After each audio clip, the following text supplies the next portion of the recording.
waterpets mula sa BSMPA 1B. Narito po kami upang magbigay sa inyo ng kaalaman ukol sa mga sanhi, bunga, at maaaring solusyon sa mga lumalaganap na pagkahumaling ng tao sa alak. Bilang isang kabataan na umiinom, ano o sino yung naka-impluwensya sa'yo para uminom? Tatay ko. Gano'n ka po kadalas uminom? Pero sobrang dalang lang. Siguro mga 10 times to 15 times a year na. Alam ba ng magulang mo na umiinom ka? Anong reaction nila? Oo naman. Wala lang. Dead man ako sa tanda na 23 na ako. So, yun. Sa tingin mo, may mabuting epekto ba yung pag-inom? Meron. Nabasa ko yun. Kapag, nakakapayat to yung palagi uminom. Siguro yung mga 2 bottles a day, nakakapayat. Since marami siyang calorie, madalis ka mabubusog. Tapos kapag nabusog ka, tendency na, hindi ka nakakain. So, nakakapayat yung 2 bottles a day na beer. Pero beer lang. Yun. Panghuli, anong paraan ang gagawin mo para makaiwas sa bisyo nito? Para, hindi naman kasi ako madalas umiinom pa ako. San Miguel pa ako nagtatrabaho. So, hindi ko alam paano ako makakaiwas. Pero, kapag hindi ko naman talaga gusto ko, hindi naman ako umiinom. So, Bilang isang kabataang umiinom, ano o sino ang naka-influensya sa'yo? Siguro yung mga kaibigan na talagang umiinom na nakawak na natin. Gaano kadalas kang uminom? Sa isang minuto. Alam ba ng mga magulang mo na umiinom ka? Oo, alam naman. Ano ang reaksyon nila? Pag madalas uminom, syempre may reaction ng hindi maganda. Pero pagka nakita nila na okay naman sa isang minuto, ay pinapabayaan na.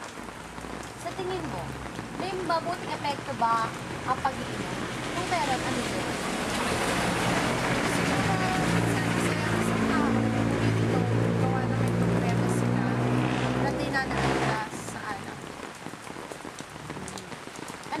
Anong paraan ang gagawin mo para makaiwas sa bisyo ito?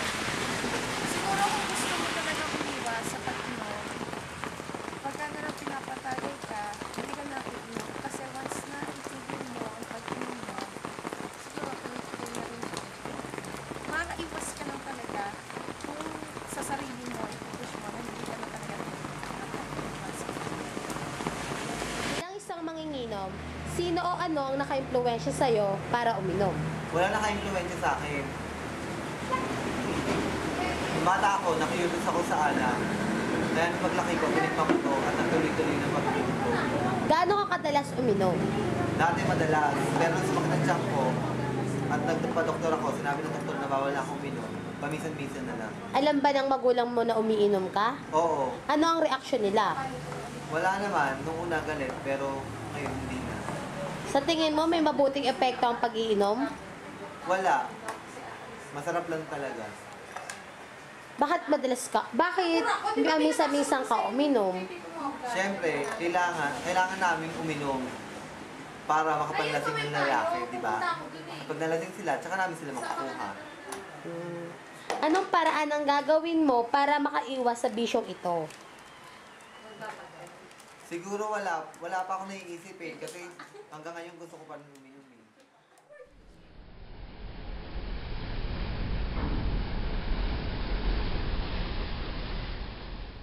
Ano po ba sa tingin ninyo yung magiging epekto ng alak sa ating kalusugan? Siyempre, may epekto ng ating pag-inom sa ating kalusugan dahil unang-una, ang ating katawan ay laging pag nagtatrabaho ka, kinabukasan ay laging wala sa ayos ang iyong pagtatrabaho. At paglasing kayo, maaaring mainit na yung ulo. At sandi na bigyan pagkakagalit na inyong mga asawa. At hindi magandang pagtingin sa iyo ng inyong mga anak.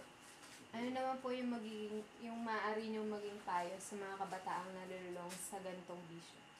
Ba, may papayo sa mga kabataan na iwasan nila ang pag-inom, yung pananong-bisyo, ito nila ang sarili nila sa pag-aaral, upang paglaki nila, sila ay makahanap ng magandang trabaho.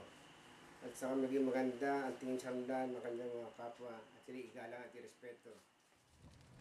Bilang nagtitinda po ng alak, sa tingin po ninyo, ano po ba ang maaaring epekto ng alak sa ating kalusugan?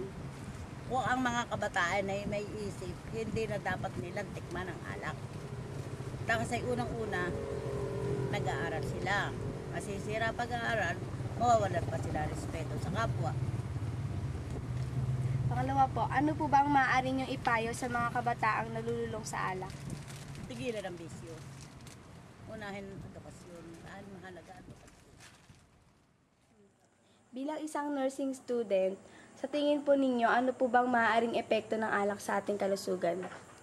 Sa tingin ko, pag inom ng alak, kung in moderation lang, nakakatulong siya sa kalusugan natin. Ngunit kung halimbawa 7 days a week, iinom ka nun, masama siya sa kalusugan, lalo na sa atay natin. Ano po bang maaari ninyong ipayo sa mga kabataang nalulong sa alak? Sa tingin ko, mas mabuti kung tutulong na lang sila sa mga gawain sa komunidad upang maiwasan nila yung pag-inom ng alak araw-araw. Makakatulong sila sa komunidad para mapaunlad to. Ano po ang maaaring maging epekto nito sa kalusugan natin sa mga pag-inom ng alak? Kung pinag-uusapan natin tungkol sa health, yung body of alcohol.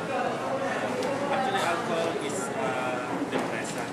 Ibig sabihin, ito yung nakaka-relieve ng stress natin. So, kapag ang isang tao ay nagiging isang alcoholic dependent, ibig sabihin, hinahanap-hanap na ng katawan niya.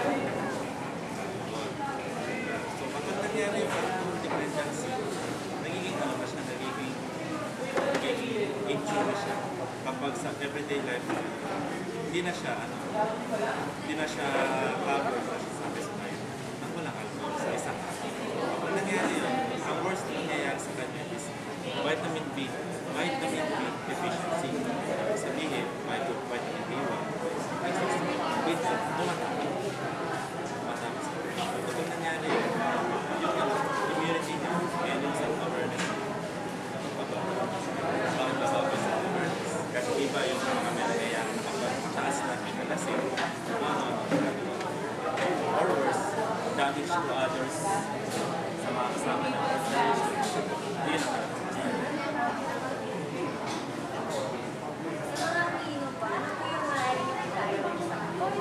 actually, wala naman masama.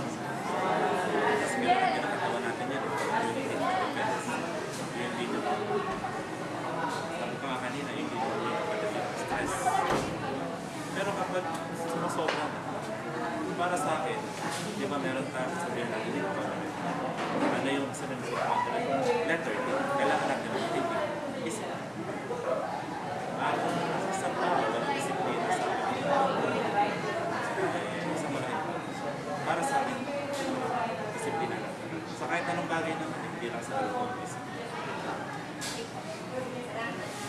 Bilang pastor po, sa tingin po ninyo, ano po ba yung maaaring epekto ng alak sa ating kalusugan?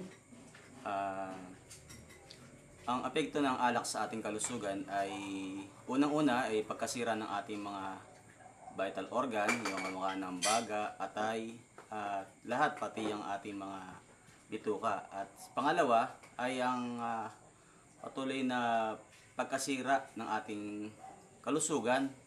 Ito nga, tapos yung minsan yung pag-akyat kasi ng alcohol sa ating isipan ay sinisira nito yung oxygen sa utak upang ikaw ay hindi makapag-isip ng tama at maayos.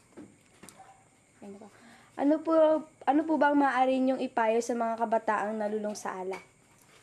May papayo ko sa mga kabataang nalulong sa alak o sa panahon ngayon ay nagiging alipin pa ng alak ay hindi pa naman huli ang panahon para kanilang talikuran upang kanilang tuluyan ng alisin ang bisyo ng alak sapagkat tunay na ang alak ay masama ang dinudulot sa tao, lalo na sa mga kabataan na mahaba pa ang kanilang hinaharap, kumbaga nasa kanila yung may pag-asa pa para sila ay patuloy na magbago. At masasabi ko sa kanila bilang mga kabataan ay talikuran, limutin, sapagkat ang alak ay walang mabuting idinudulot sa tao sapagkat ang alak ay sumisira una ng kalusugan, pangalawa ay pati ang personal na pagkatao at kasama nun ay ang paggulo ng iyong personalidad na buhay sapagkat ang taong nalulong sa alak ay maraming mga bagay na ginagawa na hindi ka nais-nais. Una sa lipunan, pangalawa ay hindi ito yung pinag-uutos talaga ng Panginoon na abusuhin natin ang ating sarili sa pamagitan ng masamang bisyo. Ito ay ang